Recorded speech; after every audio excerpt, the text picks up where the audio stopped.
মাধ্যমিক 2025 ভূগোলের প্রশ্ন উত্তর নিয়ে আমরা এখন আলোচনা করব। তাহলে চলো আলোচনা করি এমসিকিউ। 1 নম্বর প্রশ্ন, যে প্রাকৃতিক প্রক্রিয়ায় মাটি ও শিলাস্তর অভিকর্ষের টানে উচ্চভূমির ঢাল বরাবর নিচে নেমে আসে তাকে বলে? এর সঠিক উত্তর অপশন গ, পুঞ্জিত ক্ষয়। 2, পাখির পায়ের মতো বদ্বীপ দেখা যায় যে নদীর মোহনায়? এর সঠিক উত্তর অপশন ক, মিসিসিপি মিসৌরি নদীর মোহনায়। 3, ক্যারিবিয়ান সাগরে সৃষ্ট ঘূর্ণবাদকে বলা হয়? এর সঠিক উত্তর অপশন ঘ, হ্যারিকেন। 4, অধঃক্ষেপণের একটি উদাহরণ হলো? এর সঠিক উত্তর অপশন খ হবে স্লিট। 5, দক্ষিণ গোলার্ধে সমুদ্র স্রোত বাম দিকে বিক্ষিপ্ত হয় কারণ? এর সঠিক উত্তর অপশন ক, পৃথিবীর আবর্তন। 6, বর্ষাকালে ভরা কোটালের সময় সমুদ্রের জল প্রবল বেগে নদীর মোহনা দিয়ে ভিতরে প্রবেশ করে তাকে বলে? এর সঠিক উত্তর অপশন ঘ, বান ডাকা। 7, নিম্নলিখিতগুলির মধ্যে পরিবেশে সর্বাধিক ক্ষতিকারক দূষক হল? এর সঠিক উত্তর অপশন ক, পলিথিন। 8, আয়তন অনুসারে ভারতের ক্ষুদ্রতম কেন্দ্রশাসিত অঞ্চল হল? এর সঠিক উত্তর অপশন গ, লাক্ষাদ্বীপ। 9, দিহং, দিবং ও লোহিত নদীর মিলিত প্রবাহের নাম? এর সঠিক উত্তর অপশন খ, ব্রহ্মপুত্র।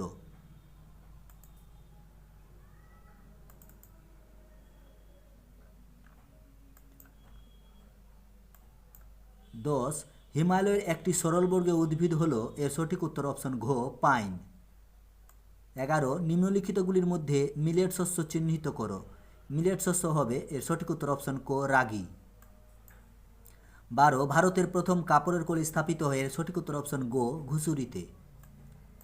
13, কলকাতা ও দিল্লিকে সংযোগকারী জাতীয় সড়ক পথটি হল? এর সঠিক উত্তর অপশন গ, NH-44। 14, ভারতের উপগ্রহ চিত্র প্রকাশ করে? এর সঠিক উত্তর হবে অপশন খ, ইসরো।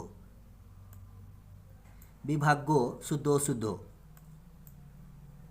1, মরু অঞ্চলে বায়ু ও জলের মিলিত কার্যের ফলে সৃষ্ট অস্থায়ী হ্রদগুলিকে প্লায়া বলে? এটি শুদ্ধ। 2, উল্কাপিণ্ড স্ট্র্যাটোস্ফিয়ারে স্তরে পুড়ে ছাই হয়? এটি অশুদ্ধ।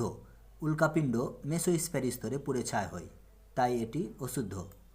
3, ভূপৃষ্ঠ সংলগ্ন বায়ুস্তর প্রধানত উত্তপ্ত হয় বিকিরণ পদ্ধতির সাহায্যে? এটি শুদ্ধ। 4, শুক্ল ও কৃষ্ণ পক্ষের অষ্টমী তিথিতে সমুদ্রে ভরা কোটাল হয়? এটি অশুদ্ধ। ভরা কোটাল অমাবস্যা তিথিতে হয় এবং শুক্ল অষ্টমী তিথিতে মোরা কোটাল হয়, সেই জন্য এটি অশুদ্ধ। সিমেন্ট কারখানা থেকে উৎপাদিত বর্জ্য পদার্থ বায়ু দূষণ ঘটায়? এটি শুদ্ধ। 6, হিমালয়ের পাদদেশে অঞ্চলে নুড়ি, বালি ও পলি গঠিত সমভূমি অঞ্চলকে বেট নামে পরিচিত? এটি অশুদ্ধ।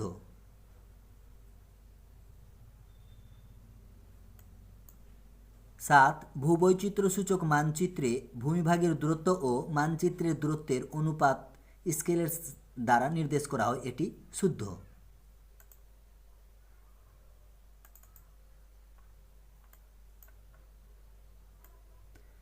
এবার শূন্যস্থান পূরণ। যে প্রাকৃতিক প্রক্রিয়ার মাধ্যমে ভূপৃষ্ঠের উপরিভাগে ভূমিরূপের বিবর্তন ও পরিবর্তন ঘটে তাকে বলে? ভূমিরূপ গঠনকারী প্রক্রিয়া। 2, নদী দ্বারা ড্যাশ পদ্ধতির সাহায্যে অদ্রবীভূত সূক্ষ্ম বালু, পলি ও কাদা পরিবাহিত হয়? নদীর ভাসমান পদ্ধতির সাহায্যে অদ্রবীভূত সূক্ষ্ম বালু, পলি ও কাদা পরিবাহিত হয়। 3, বায়ুচাপ পরিমাপ করা হয় ড্যাশ যন্ত্রের সাহায্যে? বায়ুচাপ পরিমাপ করা হয় ব্যারোমিটার যন্ত্রের সাহায্যে। 4, চন্দ্র থেকে পৃথিবীর দূরত্ব যখন 3.56 লক্ষ কিমি হয় তখন তাকে পেরিজি অবস্থান বলে? 5, পারমাণবিক শক্তি উৎপাদন কেন্দ্র থেকে নির্গত বর্জ্যকে তেজস্ক্রিয় বর্জ্য বলে? 6, গ্রীষ্মকালে উত্তর পশ্চিম ভারতে ধূলিঝড় আঁধি নামে পরিচিত? 7, উপগ্রহ চিত্রের ক্ষুদ্রতম এককের নাম পিক্সেল। এবার এক কথায় উত্তর। পর্বতের পাদদেশে নদীর কার্যের ফলে যে শঙ্কু আকৃতির ভূমিরূপ সৃষ্টি হয় তাকে কি বলে? তাকে পোলল শঙ্কু বলে। 2, যে কাল্পনিক রেখা দ্বারা সমান বৃষ্টিপাতযুক্ত অঞ্চলগুলিকে যুক্ত করা হয় তার নাম কি? সমবর্ষণ রেখা। 3. শীতকালে উত্তর পশ্চিম ইউরোপের বন্দরগুলি কোন স্রোতের প্রভাবে বরফমুক্ত থাকে? উষ্ণ উপসাগরীয় স্রোতের প্রভাবে। 4. কাশ্মীরে প্রবাহিত বিতস্তা নদী কোন নদীর উপনদী? এটি সিন্ধু নদীর উপনদী। 5. ভারতের উত্তর পূর্বাঞ্চলে কোন ধরনের চাষের জন্য অধিক মৃত্তিকা ক্ষয় হয়? এটি ঝুম চাষ হবে। ঝুম চাষের ফলে উত্তর পূর্বাঞ্চলে মৃত্তিকা ক্ষয় হয়। 6. উড়িষ্যার কটক শহরে কোন ফসলের কেন্দ্রীয় গবেষণাগার রয়েছে? ধান। উড়িষ্যার কটকে ধান গবেষণাগার রয়েছে। 7. 2011 খ্রিস্টাব্দের আদমশুমারি অনুসারে ভারতের মহানগরের ন্যূনতম জনসংখ্যা কত? 1 লক্ষ।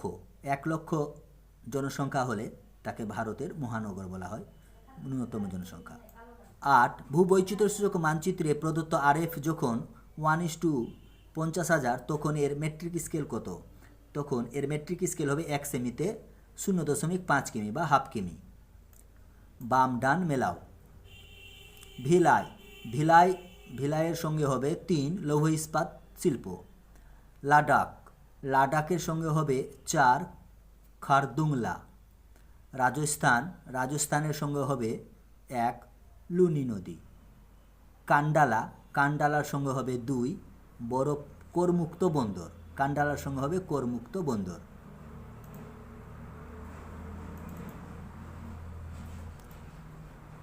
এবার 2 নম্বরের নদীর অবঘর্ষ বলতে কি বোঝো, অ্যালবেডোর সংজ্ঞা দাও, এগুলো আমার সাজেশনে দেওয়া রয়েছে, 100% কমন। শিশিরাঙ্ক, সিজিগি, বিষাক্ত বর্জ্যের পৃথকীকরণ, কচ্ছের রণ, এগুলো সমস্তই আমার সাজেশনে দেওয়া ছিল। কৃষি বনসৃজন, অনুসারী শিল্প, ফলস কালার, ছদ্মরং যাকে বলে FCC, উপগ্রহের সেন্সর। 3 নম্বরের অশ্বক্ষুরাকৃতি হ্রদ, আইন বায়ু পশ্চিমা বায়ুর মধ্যে 3টি পার্থক্য।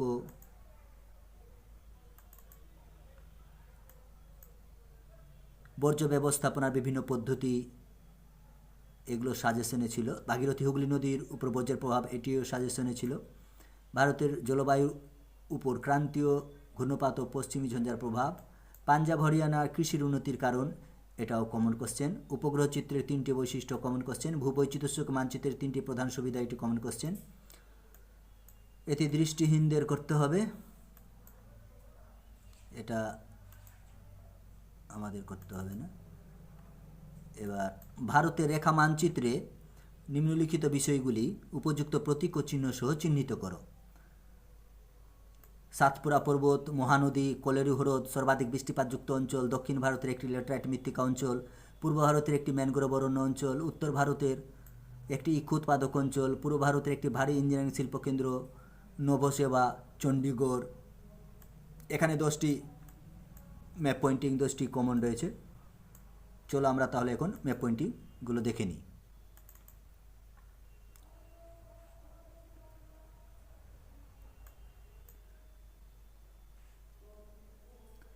তো দেখতে পাচ্ছ তোমরা ম্যাপ পয়েন্টিং, এই যে 6-10-এর এটা চণ্ডীগড়, এখানে পাঞ্জাব হরিয়ানা রাজধানী চণ্ডীগড়।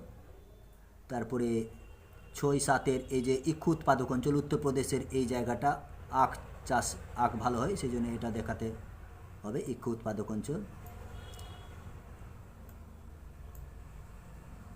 এদিকে 6-9-এর হচ্ছে তোমার গিয়ে নভসেবা, হাইটেক বন্দর, এটা মুম্বাইয়ের কাছে হাইটেক বন্দর নভসেবা। এটা 6-1-এর সাতপুরা পর্বত, এই যে এখানে রয়েছে সাতপুরা পর্বত। এটা 6-5-এর এখানে রয়েছে দক্ষিণ ভারতের একটি ল্যাটেরাইট মৃত্তিকা অঞ্চল বলেছে, এই জায়গাটা ল্যাটেরাইট মৃত্তিকা অঞ্চল, তামিলনাড়ু দক্ষিণে দেখালে হবে। 6-3-এর এই যে এখানে এটি কোলেরু হ্রদ দেখাতে বলা হয়েছে, এটি কোলেরু হ্রদ। 6-2-এর মহানদী, এই যে মহানদী এখান থেকে সৃষ্টি হয়েছে, এখান থেকে দিয়ে এই বঙ্গোপসাগরে পতিত হয়েছে মহানদী, এটি মহানদী। তারপরে 6-6-এর বলা হয়েছে পূর্ব ভারতের একটি ম্যানগ্রোভ অরণ্য অর্থাৎ সুন্দরবন, এটি সুন্দরবন দেখালে হবে পূর্ব ভারতের একটি ম্যানগ্রোভ অরণ্য।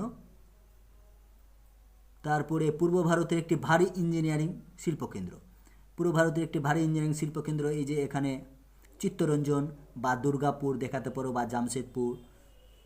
তারপরে পৃথিবীর সর্বাধিক বৃষ্টিপাতযুক্ত অঞ্চল আমরা জানি চেরাপুঞ্জির মৌসির নাম, এই যে বাংলাদেশের ঘাড়ে এখানে চেরাপুঞ্জির মৌসির নাম পৃথিবীর সর্বাধিক বৃষ্টিপাতযুক্ত অঞ্চল।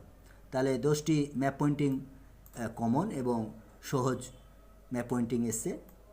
তাহলে আজকে এই পর্যন্ত থাকলো। Thanks for watching my video. দেখা হবে পরের ভিডিওতে।